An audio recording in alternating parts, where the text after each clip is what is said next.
Welcome. This is Tips for the Transition, the Career Roadmap, and I'm Maria Tomás-Keegan. I created this show to share resources, tips, and practical strategies to help women navigate career and life challenges and to know they're not alone. And each week, I invite a guest to join me so we can co-create a show to encourage women to be more confident, resilient, and brave in their career and life choices.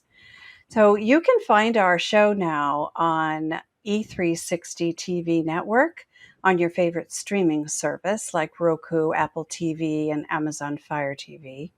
And we stream live weekly on YouTube, LinkedIn, and Facebook.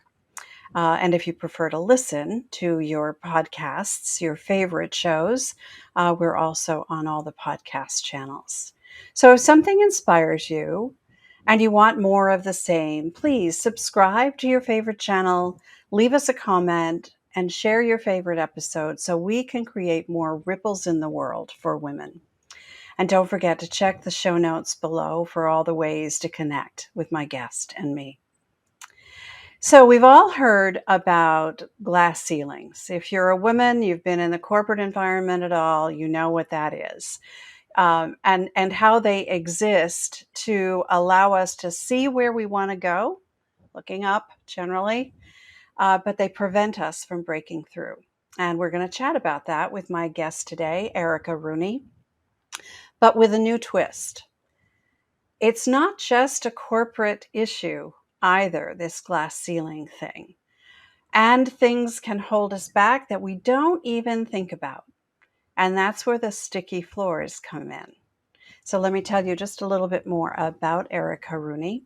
She is a Chief People Officer and has held corporate leadership positions in human resources, employee engagement, health and wellness, and culture change.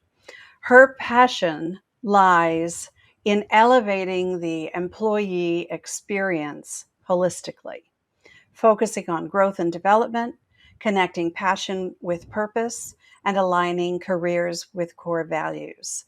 I resonate highly with Erica's mission because it is a shared mission. It's what I do every day with my clients. Erica is also a hustler and has a side gig, the keynote speaking business that she has, where she presents at companies large and small on the topics of mindset, diversity, and overcoming obstacles. And her book, aptly named Glass Ceilings and Sticky Doors, will be available in November.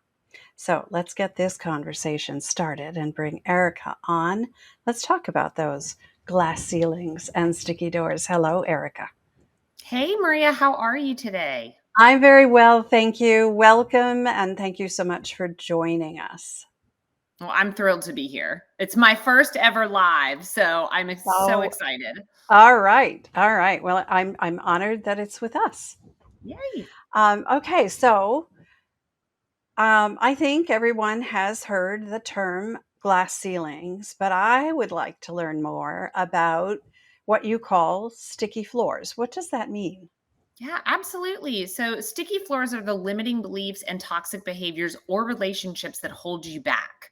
They show up as imposter syndrome, perfectionism, fear, and burnout, or they could show up as drinking too much wine after a stressful day at work or not treating your body with the respect that it deserves by feeding it nutritious foods and moving it on a regular basis. It could be that you are in a relationship with somebody that is toxic. Maybe they aren't supporting your dreams, maybe they're cutting you down and it's just not serving you anymore. The point about sticky floors is every single person has them. And if you don't think you have them, you have a self awareness problem, which is another sticky floor. Nobody is perfect. Now, the good news about sticky floors is that you can break free from them. You can bust through any sticky floor that you have back anymore. So I personally have struggled with many sticky floors, Maria. I don't know any woman that hasn't, but they are all around us, but we have so much more control over them than we think we do. Mm. And like you just said, we all have sticky floors, men and women alike. Those things that hold us back, and maybe we don't even really recognize what's holding us back. But why do you focus mostly on women? What is it about us? Yeah, what is it about us, right? What is So it I'm about us? I'm a mom. I've got 2 little kids. They're 5 and 8 years old. I'm also an executive. I know what it is like to have to try to balance it all. And I also know what my journey has been from changing career paths to climbing the corporate ladder to the top. And it is a challenge. And I have looked at my husband, who is very great too at what he does, and all of the male mentors and advocates that I've had in my life. And they don't struggle in the same areas that women struggle. And that's just the way it is. But what happens with women is that it furthers the gender pay gap that we have, it furthers the gender leadership gap that we have. And it just makes that gap so much bigger, which is going to take so much longer for like our daughters, our sisters to ever reach that kind of equity. So, just for example, when it comes to something like perfectionism, I have heard numerous women talk about how they have struggled with perfectionism. I very rarely hear a man say that. When you Mm. hear someone talking about a man in that aspect, it's usually like, well, they like things a certain way and that's good for them. And there's a lot of external forces, societal expectations that just get placed on men differently than they do on women. So we have to learn how to navigate those worlds, especially in corporate America. We have to show up differently than men. And where that gets really sticky is with this leadership gender parity issue, is that we don't have enough women in leadership to learn from. So take, for example, negotiation. Women tend to not negotiate. And actually, Linda Babcock, who wrote the book Women Don't Ask, did a study and found that only 26% of women negotiate their salaries. They walk in, they do not believe that they have the control. They believe the company has the control. They don't want to appear ungrateful, so they just don't ask. Men come in and they're like, this is what I want, this is what I deserve. And then that gender pay gap just widens. Yeah. So I love to focus on women because number one, we're already behind. But number two, it shows up so differently for us. You know what else I see as I work with clients in career transition is that women very often who are looking for a new job, will read a job description, and if they can't check off 100% of the boxes or nearly that, they don't even apply. Whereas, and there are studies about this, whereas men, if they can check off 30% of the boxes, they give it a shot. So there's even a gap there. It's a gap of women not understanding their value.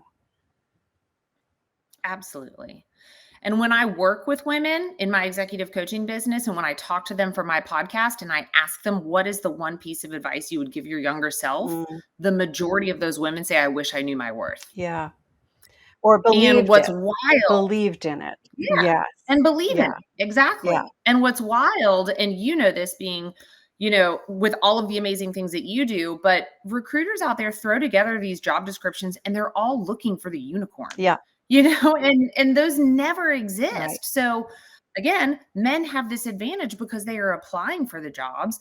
And we look at it and we're like, well, it needs 8 years experience. I only have 6. I'll have to wait 2 more Yeah. years. And we take ourselves out of the game before we even are at the arena. Right. Yep. That's so true. That's so true. And I think that um, if we, those of us who work with women in their career transition um, journey, if we can help to arm them with the confidence about their value, if we can demonstrate to them, if we can pull it out of them, that's what I feel like I'm doing sometimes. It's just like pulling it out of them. Well, what did you do here? And what was the value? What was the impact? Oh, well, I heard this yesterday from a client. I saved the company $3 million. I went, that's a lot of impact. And that's not on your resume yet. Yeah. So this is so interesting. Yeah, what that makes me think of is amplifying our expertise. And that is an area that women really struggle with. And when I work with women, I tell them you have to be able to amplify your expertise. We don't like to do that because we see it as bragging. Yeah. We struggle to celebrate. I just saved the company through $3 million. $3 million. That's like big It impact. is. So we really have to get Yeah. better at that. And I work with a lot of people, and I always encourage others too, that if you struggle to amplify yourself, at least get out there and amplify other women, because then you can help be part of that change and help build their confidence and showcase their expertise. Yeah, and I think also if we take a look at what other people say about us and and borrow their belief in us until we can feel it ourselves, hear the words that they use to describe how great we are, the value we bring, the impact we have on them, and but just borrow that for a few minutes, sit with it and go, you know what, it's true, that is Mhm. me, that is who I am, that is valuable, and then start to feel it. And a lot of it comes down to confidence. And we used Absolutely. to think that confidence was something that you were either born with it or you just didn't have it. And we have found over time and through studies that that's just not true. You can Right. cultivate confidence. Right. And there are so many amazing books out there written for women just about this. But to go back to your point of why women, I don't see any confidence books out there for men. No. Not one. And no man would buy it. Right. Right. They don't need to read those books. Yeah. No, right? Yeah. All right. So you talked about perfectionism. I call myself a recovering perfectionist. I've mentioned that a few times on this podcast. Um, Perfectionism is one of the, I guess, prevalent sticky floors that you see. Are there any others? Absolutely. And I actually want to talk on perfectionism for a minute because I used to have this preconceived notion that perfectionism meant you had to have everything just right Yeah. and that it all had to be perfect. And that is true in some instances, but it wasn't until I was talking with another woman who said, I was never a perfectionist in all of these areas of my life. But when it come to completing my workouts, when it came to that, if I couldn't get 30 minutes of cardio in, followed by 30 minutes of strength training, I considered it trash. And Yeah. I was sitting there and I was like, oh, Wow. that's me, and I was watching I mean, you guys can see I've got this gym in the back of my room, and my husband would come up and he'd be like, I've only got 15 minutes. I'm going to get it in. And I'd be looking at him thinking, that's 15 minutes isn't going to do anything for you. Meanwhile, I wasn't getting anything in. And so it was kind of understanding that perfectionism doesn't necessarily show up the way you think it does. And it can show up in just very certain areas of your life that become a sticky floor. So for me, health and wellness is one of my core values, but I was not living up to that because instead of just getting some movement in and some physical activity, I was throwing it all away if I couldn't meet my perfect expectations on that. You know, that is that's a metaphor for life, isn't it? There are so many Yeah. areas outside of working out that we can do that with. You know, it's time with family. If I can't have a day, what's an hour going to do? And I think what we have to think about is I'll take anything I can get because it's better than nothing. And that's a whole different way of thinking. It is. And I talk to people and I use money as a great comparison because if you're trying to save $100, you don't just wait for $100 to magically appear. You do it a little bit at a time. Yeah. One day you might have 10 extra dollars. The next week you might have 50, but you don't just go, well, I don't have $100. So you never hit your goals. So it's understanding how it shows up in your life, and it's not going to look the same for anybody else's life. Right. But how is it going to show up for you? And then how can you make those adjustments? And for me, I've had these long ingrained beliefs that like that's what you had to do for it to count. So I still have days where I will look at the clock and I go, well, I don't really have 30 minutes right now. I've only got 20. Whoever said 20 minutes was bad? Right. 20 minutes is great. That's right. And that's so much more than other people are doing. Yeah. But you have to constantly show up for yourself, and you have to constantly challenge those beliefs, because I had that belief for a long time. I think that's so true what you just said. We constantly have to challenge our beliefs and ask, is that serving me well? Is it true? That if I believe that, is it true? And how does that, it's hindering me. It's keeping my feet stuck to the floor. Yep. So those are the two questions that I actually always ask is this helpful and is this true? Yeah. And especially when I'm sitting here and I'm looking at the clock wondering if I have 30 minutes or not, is it helpful if I just don't do anything? Absolutely not. And is it true? Absolutely not. My brain knows this. I'm a smart person, but you have to constantly show up for yourself. And then hopefully over time it gets better for you. But those, lingering thoughts will creep in. Yeah, they will. They will. And they keep coming back. They keep coming back because we're conditioned by them for years, decades sometimes. And we were taught those things when we were very young, and we've believed them for a very long time, and we've never been asked to challenge them. Mm-hmm. So when we do, it doesn't feel right. And therein lies another sticky floor, right? You just start peeling back that onion. Yeah, yeah. So what else besides perfectionism are common? So one that I will name, which, may kind of ruffle some feathers for some people, is alcohol, right? And any kind of substance that is not good for your body. And mommy wine culture, especially for women, and this, like, I have to have a cocktail to relax after work, I have to have alcohol to unwind, has blown up since COVID. Like, we knew that there was a spike after COVID, but there has been a continued spike post-COVID. And we are seeing more and more women binge drink, which is impacting their abilities to show up as the partners, wives, mothers, sisters, workers that they want to be. And it's taking over our culture. And I'm not here to say alcohol is bad for everybody. Nobody should drink. But just be cognizant of how it is impacting your life and how it's impacting how you show up. Right. If you believe that you have to fill up your Stanley Cup with liquor before you go to your kid's soccer game at noon, that might be a little bit of a problem. Yeah.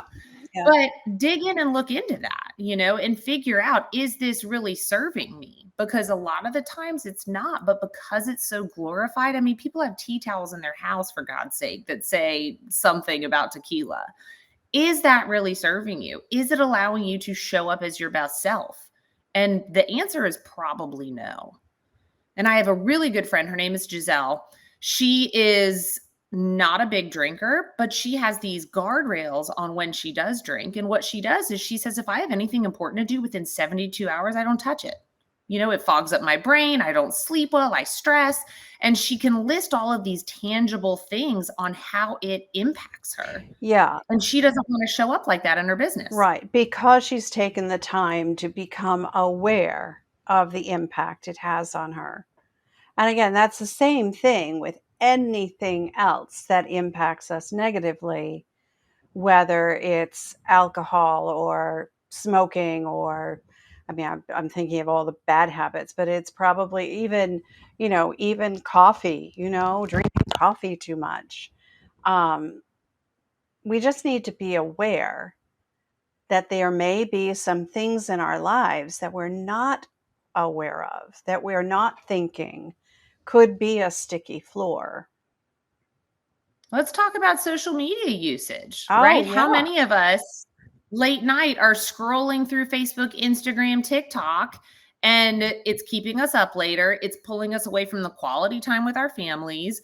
We're not reading that book we said we were going to read. We're putting off homework. Like, there's all sorts Yep. of things that it's not bad, but are you using it in the right way? Right.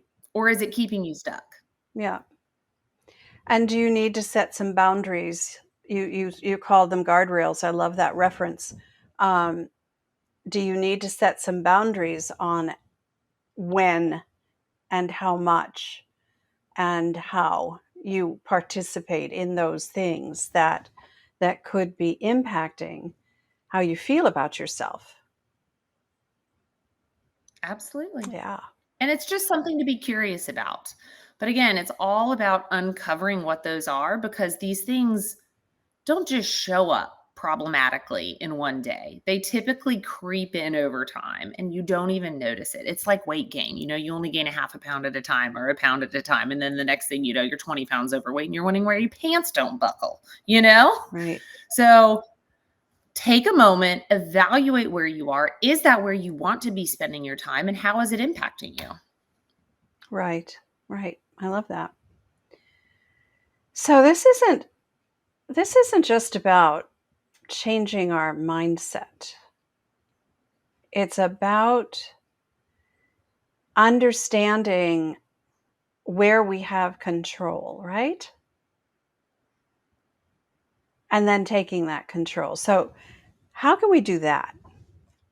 Yeah. So I look at it this way, and this is why I really started getting really curious about all this. Is we could either look at it in this terribly negative state that it's going to take 132 years to reach pay equity.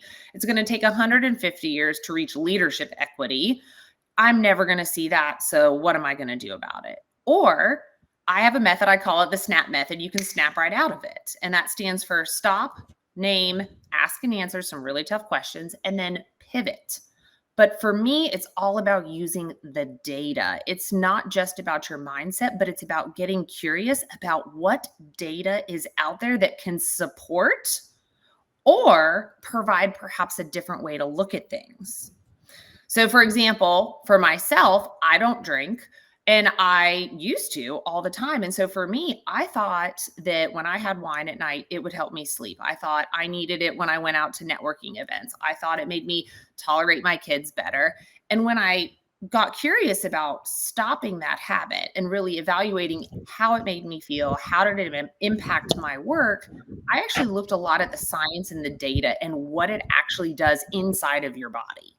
So it wasn't just this mindset shift, but it was really digging deep into why am I doing the things that I'm doing and why do I think this way?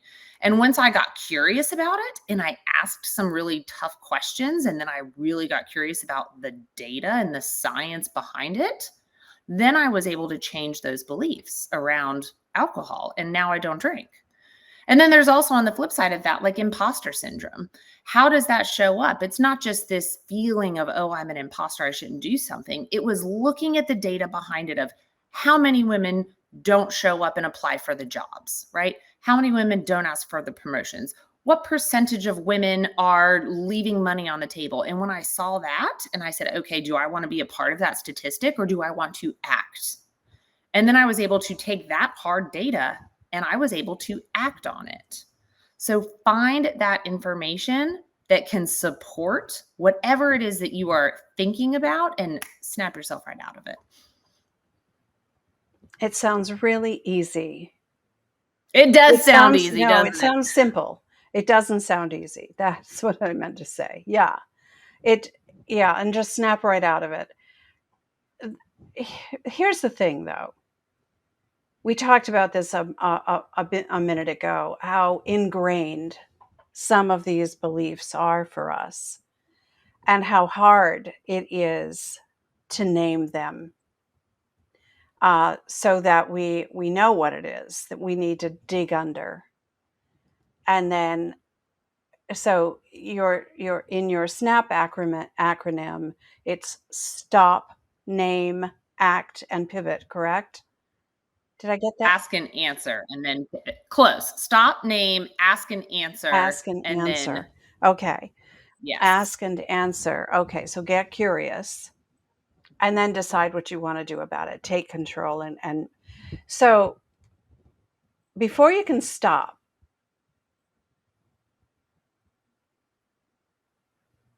you need to know what it is you want to stop, right? Right. So I'll give you a story to go along with this, and I think it illustrates it really well. Great. But in the beginning of my keynote speaking journey, I signed up for a boot camp, and I thought, this is great. It's a boot camp. We're all beginners here. And I show up and I go to this happy hour and I walk into the room and I realize that everybody knows everybody. They all have relationships. I didn't know anybody. So I already felt a little uncomfortable. Then I realized that all of these people were professionals, and I mean big time professionals. We're talking making $3.2 million in revenue because they were charging $40,000 to $50,000 a keynote speech. And I just remember sweating and feeling my heart racing and feeling really uncomfortable in the room. And I'm a very, very outgoing person. I can talk to people all day long. I don't have a problem with that. But I remember that I could not wait to get out of that happy hour. And it wasn't until I finished through the dinner, I made it through that, and I rushed back into the elevator and I just kind of had this, oh, I made it out alive. And that right there gave me a moment to stop and pause to be like, whoa, Erica, that is not like you. And that's really odd. Like, what's going on here? And I realized in that moment that I felt like an imposter. I felt like I did not belong in that situation because I was not at the same caliber as them. So I'm walking down the hallway, I'm going back to my room, and I'm kind of working through this in my head. And I'm remembering how I physically felt. So a lot of it about stopping and naming it is noticing those physical sensations in your body. And I told you I was extremely uncomfortable in my skin. I couldn't wait to get out of there. I was sweating. I was nervous. I was doing all these little nervous things with my hands. And then I bolted to the elevator and I felt instant relief. And that was enough for me to pause, stop, and name it. And then I could ask myself some questions like, is it true that I don't belong here at this boot camp? And the answer is no, that's not true. It's a boot camp. We're all here to learn. Is it helpful? Absolutely was not helpful. I was there to learn, to connect, to have community. And then I gave myself some options, right? I started getting curious and I'm like, okay, here are my options. Now that I recognize that I'm having this feeling, I'm experiencing it right now. I can either not go to the boot camp for the rest of the thing because I'm uncomfortable, which a lot of people might choose that route. Or I could go into the boot camp, sit quietly in the back of the room, take some notes, learn, and get out of there. Or I could recognize that this is what I was feeling and really step up to the plate in any way that I could. I could raise my hand, I could volunteer, I could speak. And I decided that that's what I was going to do. I was going to go all in. I paid a lot of money to be there. And on the next day, they did a call for volunteers to call out their problem statement of what it is that they talk about. And I got up and I shared all about glass ceilings and sticky floors. And Maria, when I tell you I got a standing ovation, I am not lying. And I got a standing ovation doing that. And then that moment alone gave everyone else in the room a reason to come up and talk to me. So people were coming up out of the woodworks saying, oh my gosh, that was amazing. Like, how long have you been working on this? And it allowed me to connect with people in a way that I went there to connect for. And so that was a really great experience because I got that immediate gratification afterwards, which doesn't always happen. Right. But I quickly worked through it and I got that payoff. And so now, because I sat there and I was able to walk through it, whenever I'm starting to feel like that again, I can walk myself through those body sensations. I can ask myself those questions. Is it helpful? Is it true? And then I can figure out what that pivot is going to be. Right. Thank you for sharing that story. That was very helpful. Yeah. Yeah, and I can imagine how you felt rushing to the elevator. I probably would have felt the same thing. But I love the way you worked through it, and the choice you made was to, as you say, go all in. You were there for a reason, and the pivot would not have served you well had you run from it, right? You would And probably. Maria, the pivot wasn't a mindset shift per se. The pivot was this recognition of what I could do and what I wanted to do and showing up in that way, even though it was hard. Even though it was hard. Yeah. Yeah. Yeah. So, how can women take advantage of this SNAP method in the corporate world? Give us some examples of that.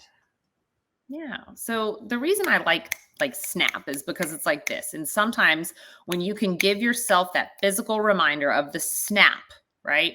You just snap and you do it. You don't think about it. Snap and do the thing scared. Snap and click apply for the job. Snap and ask for the raise. Snap and raise your hand for the stretch project. And it's about giving yourself that physical reminder to get up and do it once you've done it. Mel Robbins has the 5-second rule where she counts down from 5, 5, 4, 3, 2, 1, just go and do the thing. That's kind of what the snap is, right? Just snap and go do the thing, whatever that thing is, right? Do it afraid, do it scared, do it when it's not perfect. You know, I worked with a women's group last night actually, and one of the girls said, or one of the women there said, how do I know I'm ready? Like, how can I show up if I don't think I'm ready? And I was like, you know what? Like, number one, none of us are ready, but just do it. You will figure it out as you go. And if you don't, it's a learning experience. So it's really kind of snapping and training yourself to act, even though you might not have those answers, even though it will be hard, even though you may be really scared. So corporate is really big because there are so many instances where women just let those moments pass them by, right? If Yeah. you're sitting in a meeting, who wants to take this project? Who wants that client? Who wants to put their name in a hat for a promotion? And we just sit back quiet because we don't think it's our place. We don't think we belong. Snap, We don't think we're right? Get ready. yourself a physical reminder. Yeah. Yeah. Yeah, if you want to snap a rubber band on your wrist to kind of get you into action, do whatever you have to do. Yeah. I'm a big fan of keeping reminders visible, but just you can always snap your fingers. You got them right there. Yeah. It reminds me of a book I read. It's probably maybe 30 years ago. Susan Jeffers wrote a book, Feel the Fear and Do It Anyway. And Mm, that's really what we have to do when we are hardly ever ready or feel we are, right? So feeling the fear, feeling the sticky floor, um, yeah. and doing it anyway.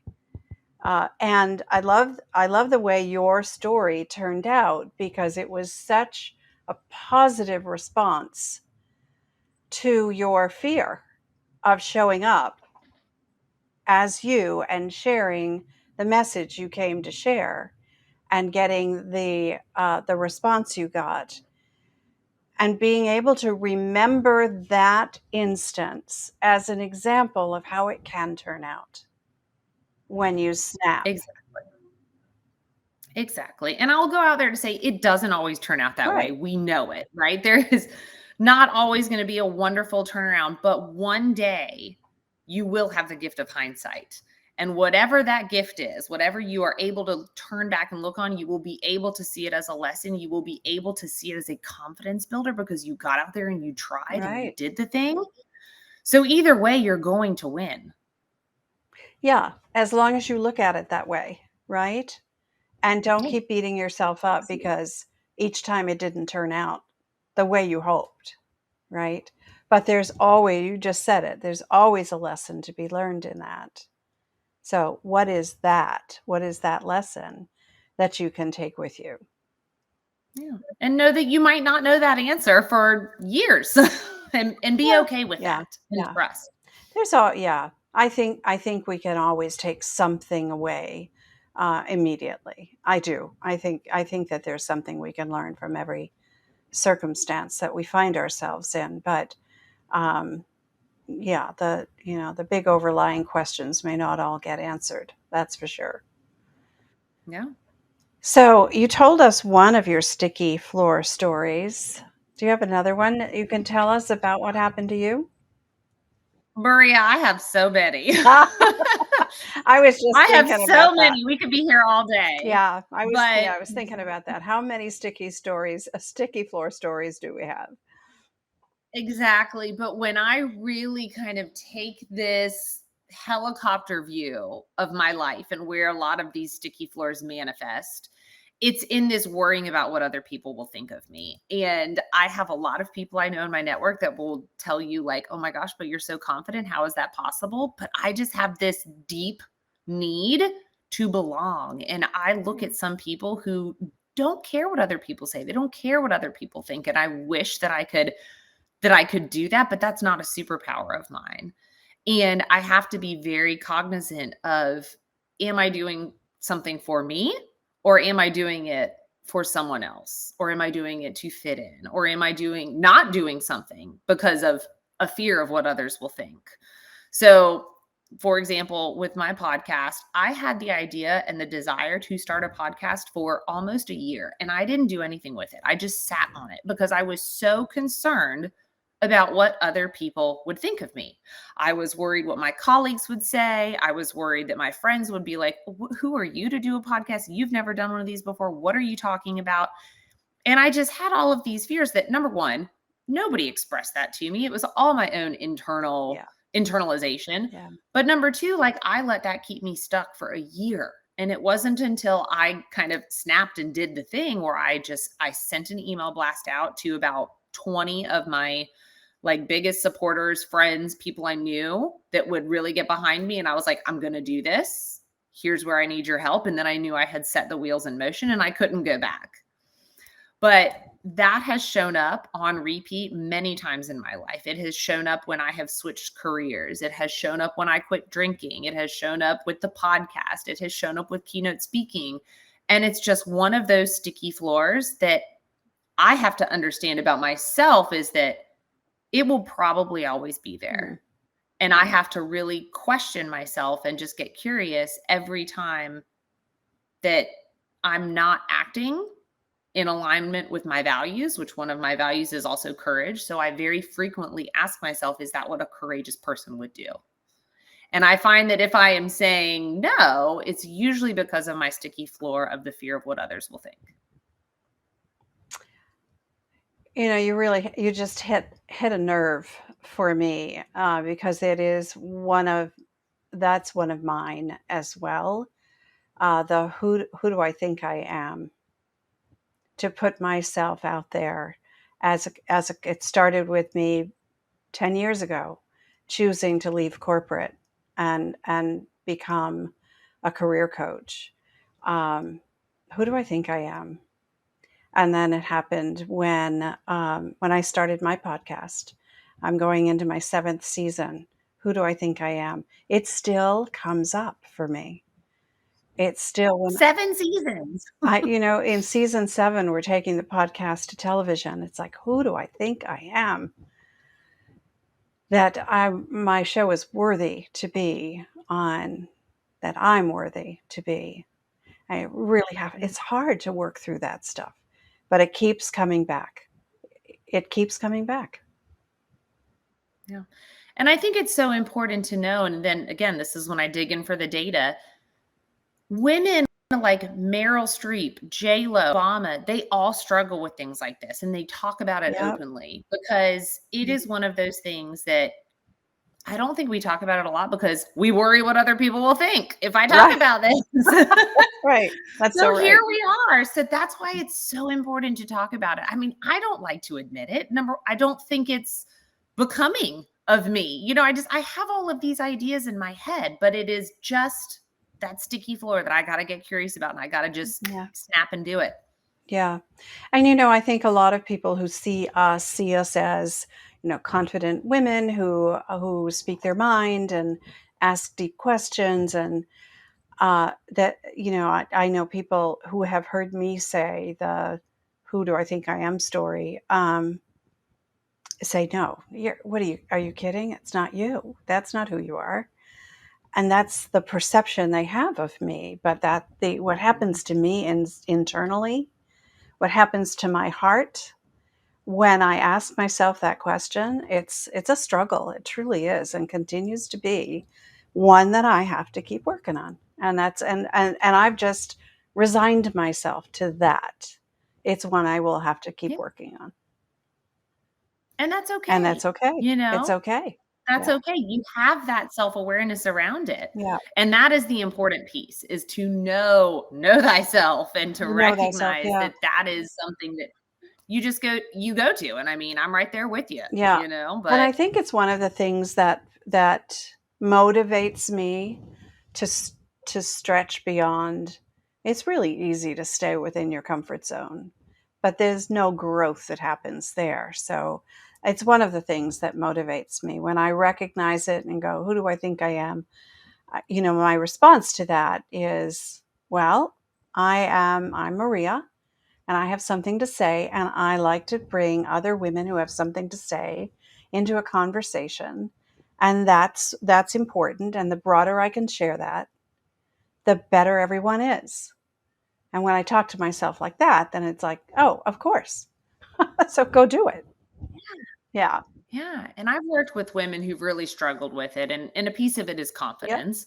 And one of the exercises that I have people do is go to 5 of their closest friends or family members and ask them to describe you in 3 words. Yep.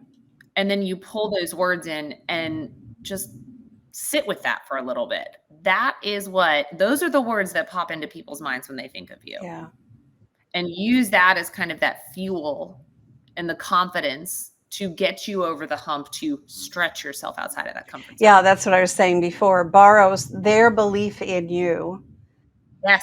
and use it to fuel your belief in yourself. Yeah, I love that. We could talk about this for a long time, Erica, We could.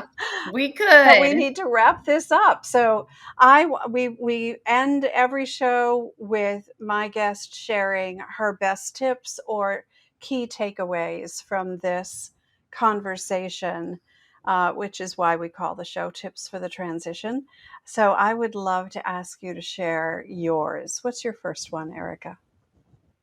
So my first tip is have your own board of directors. Every successful company out there has a board of directors. They bring in a diverse group of people that can be there to just keep you in check, to hype you up, to advise you, to mentor you, and to keep you on the right track. So I have a very tight board of directors, and they all have a role and they know what that role is. And they pull me out of the funk when I'm in it. They kind of set me on the straight and narrow if I'm straying from my core values. And they really just guide and advocate for me. And everyone needs a board of directors. I love that. First tip. Okay, next one. Next one, do it scared. Snap it, and do it scared. It's easy. Well, I shouldn't say that. To your words, Maria, it's simple but not easy. But do it scared. Yeah, and that just it takes some practice, right? And you're gonna want to do it, and you're not gonna do it, and then you're gonna want to do it, and then maybe you will do it. You'll try dip your toe in. Yeah, do it scared. I love that. Feel the fear and do it anyway, as Susan Jeffers said. All Yep. right, do you have a third one for us? I do. And that is to set a goal, but be flexible in the journey. Because, Maria, if I had told you that I would be a C-level executive that had a podcast and a keynote speaking business and a book, I would have told you that you were nuts. Yeah. So it's setting that North Star and it's going after it, but it is being really flexible with the journey because nothing is a straight line. I don't know why we are taught to believe that as kids and why we think that's going to be our journey, but our journey is full of twists and turns and setbacks and, launch forward. So just be very flexible in the journey. And give yourself some grace because that in that journey, because when those twists and turns and ebbs and flows happen, um, we need to give ourselves some grace and sit with the switchbacks that happen often. Yeah, Often. And they often. will happen. And And when that's you and give that's by yourself that design. breathing room, It's yeah, by design. It happens for absolutely. everyone. We are not alone in this. No one has a straight line journey. No one. No one. It may seem that way, but It does. peel back that onion, dig under those covers, and you'll see. That's a good tip number 4, Yeah, Maria. Peel back the onions on others' yeah, journeys. that's right. And see, nobody gets the straight line. Nobody. Yep. Oh, Erica, this has been such a pleasure. I appreciate you sharing your wisdom and your insights with us about glass ceilings and sticky floors, especially about the sticky floors. So I know that there are going to be some people who want to reach out to you. What is the one best way for them to do that? They can head straight to my website, which is very simple. It's www.ericaandersonrooney.com. So my full name.com. All right. Thank you so much, Erica. I really appreciate Thank that you you. have been with us today. Thanks for taking time out of your busy schedule and just sharing with us today. Thank you. Yes, thank you. And for everyone who is watching and listening, I appreciate that you're a part of this community. And if you enjoyed this episode, as I said before, subscribe, comment, click a star, share it so that other people can hear what you liked. And as a career and life coach, I help women navigate challenging times more to do that more quickly and gracefully. So, if something in this episode resonated with you and you'd like a fresh perspective about the challenge that you're facing, let's continue this conversation and let's do it in my private Facebook group, The Career Transition Roadmap. The link to it and ways to connect with with Erica and I are in the show notes below. So let's meet again here next Wednesday, as always, same time, same place, because you know what? I believe it's our time to thrive. So let's thrive together. Until next time, I'm Maria Tomás-Keegan, helping you turn transition into triumph.